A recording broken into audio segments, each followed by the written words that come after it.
কৈশোরকাল অত্যন্ত গুরুত্বপূর্ণ একটি সময়। এই সময়ে মানুষের মধ্যে তার ব্যক্তিত্বের বিকাশ হতে শুরু করে।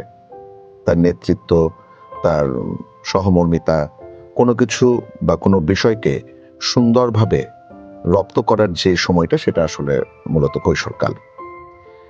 এই সময়টাতে যত ভালো শিক্ষা দেওয়া যায়, ভালো শিক্ষা বলতে আমরা যে বিষয়গুলোকে বুঝে থাকি, নেতৃত্ব, তারপরে দায়িত্ব ও নেওয়ার যে বিষয়টা, মানে দায়িত্ব সম্পন্ন হওয়ার মতো যে বিষয়, তারপরে পারস্পরিক শ্রদ্ধাবোধ, একত্রে কাজ করার, মানে দলগতভাবে কাজ করার যে বিষয়গুলো থাকে, সেই বিষয়গুলো কিন্তু এই সময়টাতেই একজন ব্যক্তির মধ্যে প্রকাশ করতে শুরু করে, বিকশিত হতে শুরু করে।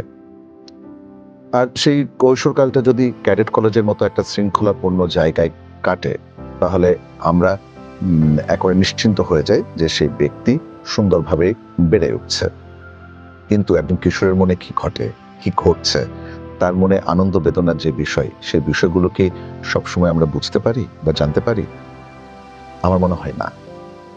আপনি যতই শৃঙ্খলার মধ্যে রাখুন না কেন, আমরা তো মানুষ। মানুষ মাত্রই চায় সেই শৃঙ্খলা থেকে একটু হলেও বেরিয়ে আসতে। তার মানে কি সে দুষ্টু? তার মানে কি সে বকে যাওয়া? ব্যক্তিগতভাবে আমি মনে করি মোটেও না।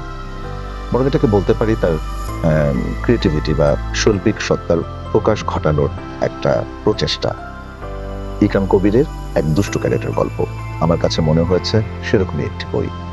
একজন কিশোরের আনন্দ বেদনা, তার ইচ্ছা অনিচ্ছা, তার স্বপ্ন এবং স্বপ্নহীনতা, সবকিছু মিলিয়ে একটা চমৎকার মন ছবি আপনি বলতে পারেন, একটা চমৎকার চলচ্চিত্র বলতে পারেন। যদিও এটা ফিল্মিং হচ্ছে না, এটা কাগজে কলমে লেখা, এবং আপনারা কিন্তু সেই বইটি শুনতে পাবেন অডিও আকারে, কাব্যিক অডিও বুক ও পডকাস্টে।